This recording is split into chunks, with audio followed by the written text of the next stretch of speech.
फिर आज हम करने वाले वैदिक मैथ्स एंड आप मेरे साथ करने वाले वैदिक मैथ्स, जिसमें हमारा पहला टॉपिक है। पहले स्किल को हम सीखेंगे जिसका नाम होगा हमारा मल्टीप्लिकेशन। तो पहला स्किल हम सीखेंगे मल्टीप्लिकेशन के ऊपर बेस्ड है एंड इसमें जो हम पहली चीज़ सीखने वाले हैं वो आपके दो नंबर्स के बीच में होगा। जैसे 10 और 20 के बीच में जो नंबर्स होते हैं उन नंबर्स के बीच में अगर मल्टीप्लिकेशंस करें तो किस तरीके से हम 2 मिनट में कर सकते हैं। तो इससे पहले मैं आपको बता दूं कि दो नंबर जैसे 19 और 14 है, इसको करने में आपको कितना समय लगेगा। कम से कम अगर आप बच्चे हो तो आपको 1 मिनट और आप बड़े हो तो आपको आधे 30 सेकंड्स। बट इसको हम बिना किसी देर किए हुए सिर्फ 2 या 5 से 10 सेकंड में भी कर सकते हैं। वो कैसे कर सकते हैं वो मैं आपको बताने वाला हूँ। जैसे हम एग्जाम्पल के तौर पे लेते हैं, जैसे हमने लिया दो नंबर 13 एंड 16, उसको मल्टीप्लाई करना सीख रहे हैं हम। तो सबसे पहले आप नंबर्स को लिख लो जैसे लिखा करते हो आप। उसके बाद आपको सबसे पहली चीज़ मैं आपको बता देता हूँ, आपको बेस मानना है। तो मैंने जैसा आपको बताया और 10 और 20 के बीच के नंबर लिए हमने, तो इसका बेस हमेशा 10 होता है। इसका बेस हमेशा क्या होता है? 10 होता है। अभी बेस का क्या काम है, ये बहुत ही इंपॉर्टेंट चीज़ है। इसके दो काम है। तो पहले आप बेस को ले लेना, बेस दोनों के 10 हो जाएंगे। तो यहाँ पे देखो इसका तीसरा पार्ट आता है आपका डिफरेंस का। आपका तीसरा पार्ट क्या आता है यहाँ पे?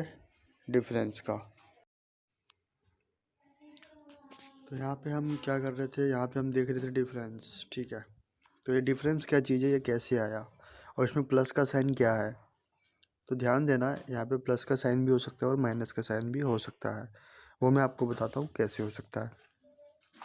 तो जैसे यहाँ पे दे रखा है आपको नंबर्स और बेस, और इन दोनों का डिफरेंस निकालोगे तो क्या आएगा? 3 आएगा। और 3 आएगा किसमें? पॉजिटिव में, बिकॉज यहाँ पे नंबर्स और बेस को माइनस करते हैं तो क्या आता है आंसर आपका? +3। वही अगर आपका नंबर छोटा होता, 9 या 8 होता और उसको बेस से माइनस करते तो आपका माइनस में आता वैल्यू।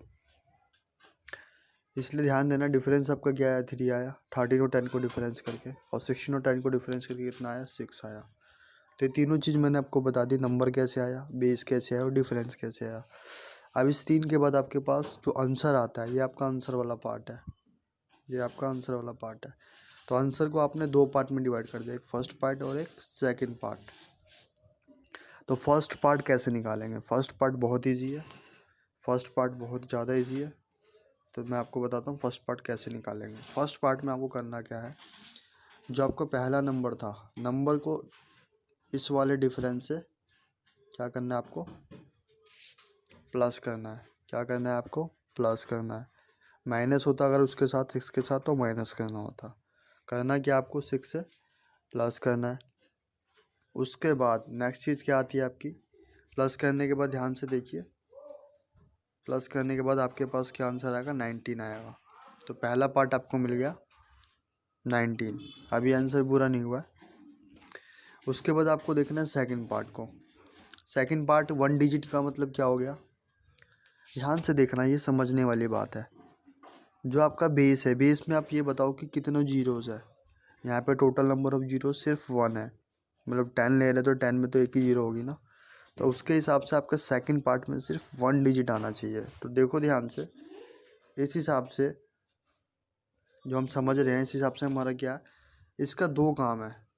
इसकी वजह से मेरा डिफरेंस निकल पा रहा है और इसी की वजह से मेरा ये 1 लास्ट डिजिट निकल पा रहा है। ये मुझे बताता है कि मेरे कितनी डिजिट लास्ट में होनी चाहिए। तो उसके हिसाब से मेरी 1 डिजिट होनी चाहिए। तो ध्यान से देखिए निकालते कैसे सेकंड पार्ट, सबसे पहले ये समझो। तो सेकंड पार्ट को निकालने का सबसे आसान तरीका है जो मैं आपको बताने वाला हूँ। यहाँ पे हमें करना कुछ नहीं होता, जो ये चीज़ है ना, यहाँ पे देखो, इन दोनों को मल्टीप्लाई कर देना होता है। इन दोनों क्या कर देना होता है? मल्टीप्लाई। जो यहाँ आ जाता है, ठीक है, इसको क्या कर देना होता है हमें? 3 और 6 को मल्टीप्लाई कर देना है। 3 और 6 को मल्टीप्लाई कर देना है आपस में, और मल्टीप्लाई करने के बाद आपके पास वैल्यू क्या आएगी? मतलब डिफरेंस के नंबर्स को आपको इस वाले नंबर्स को नीचे जाके मल्टीप्लाई कर देना है। मल्टीप्लाई करने के बाद आपका आंसर आता है 18, जैसा आपको दिख रहा होगा। लेकिन मैंने आपको बताया था कि सिर्फ एक ही नंबर होना चाहिए। तो इसका जो लास्ट वाला नंबर है सिर्फ हम वही रखते हैं, इसका जो लास्ट वाला नंबर है सिर्फ इसी को ही रखते हैं हम। बाकी 18 में से सिर्फ इसको कैरी करते हैं हम। बाकी 1 क्या होता है, यहाँ का कैरी चला जाता है। 1 क्या होता है आपका, कैरी चला जाता है। वो 1 कहाँ चला जाता है, 1 आपका चला जाता है इस तरफ, 1 चला जाता है आपका इस तरफ। तो यहाँ पे ध्यान से देखने वाली बात है, ये 19 क्या बन जाता है, 20 बन जाता है। क्या बन जाता है, 19 20, और यहाँ पे सिर्फ आपका 8 बच जाता है। तो आपका आंसर कितना आया, 208। आई थिंक मेरे ख्याल से आपको समझ आ गया होगा। ये आपका पहला पार्ट था।